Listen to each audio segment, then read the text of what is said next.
జరిగింది. కేసీఆర్ గారు కేటీఆర్ గారికి హరీష్ రావు గారికి మాట్లాడి మాట చెప్పారు. గతంలో కూడా జరిగినాయి కదా ఇవన్నీ, ఇలా కొత్త కాదు.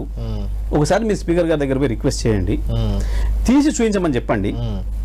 అట్లా ఏమైనా నిజంగా మనవాడి అభ్యంతరకరంగా ఉంటే తీసేసుకోమని చెప్పండి. పిలవాలని అందరిని పిలిపించి జరగాల్సిన పని ఏంటంటే అందరి సభ్యుల్ని పిలిపించేసేసి ఫ్లోర్ లీడర్లను అది తీసి చూపించి ఆ వీడియో చూపించి అభ్యంతరకరంగా ఉంటే తీసేయమని చెప్పు. జేడీసీ కూడా చెప్పండి, విచారం వ్యక్తం చేయమని చెప్పండి, విత్డ్రా చేసుకోమని చెప్పండి.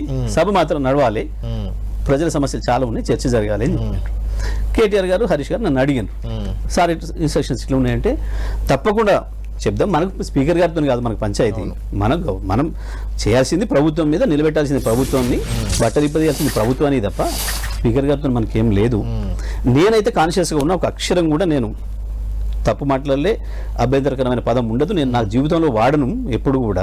నా అక్కడ చిన్నవాళ్ళనే నేను మీరు అని పిలుస్తా, నేను వారిని ఎందుకు పిలుస్తా? నేను అట్లా ఏకవచనం పెట్టలేదు.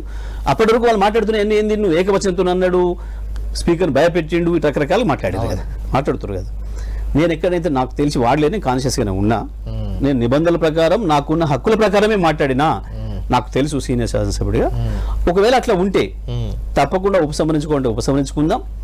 ఒకవేళ నేను అనకపోయినా నేను మాట్లాడిన విధానం మీద, ఎందుకు అంటే అక్కడ 50 మంది అరుస్తున్నప్పుడు నా టోన్ పెరిగింది కాబట్టి, నేను మాట్లాడిన విధానం మీద కనుక ఏమైనా స్పీకర్ గారు హర్ట్ అయ్యి ఉంటే నేను విచారం వ్యక్తం చేస్తా.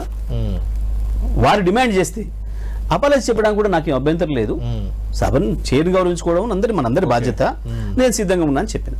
వీళ్ళు పోయిన మన వాళ్ళందరూ పోయిన 15-20 మంది ఎమ్మెల్యేలందరూ కూడా కేటీఆర్ గారు హరీష్ రావు గారు కలిసి, శ్రీనివాస్ యాదవ్ గారు, ప్రశాంత్ గారు అందరు కూడా కలిసిపోయి చెప్పారు ఇదే విషయాన్ని. మా సార్ మాట్లాడినారు, కేసీఆర్ గారు, మా జగదీష్ రెడ్డి కూడా సిద్ధంగా ఉన్నారు. మీరు అట్లా కనుక ఫీల్ అయితే చెప్పండి, మేము విచారణ వ్యక్తం చేయడానికి సిద్ధంగా ఉన్నాం, అందరిని పిలవండి అని చెప్పి రిక్వెస్ట్ చేశారు.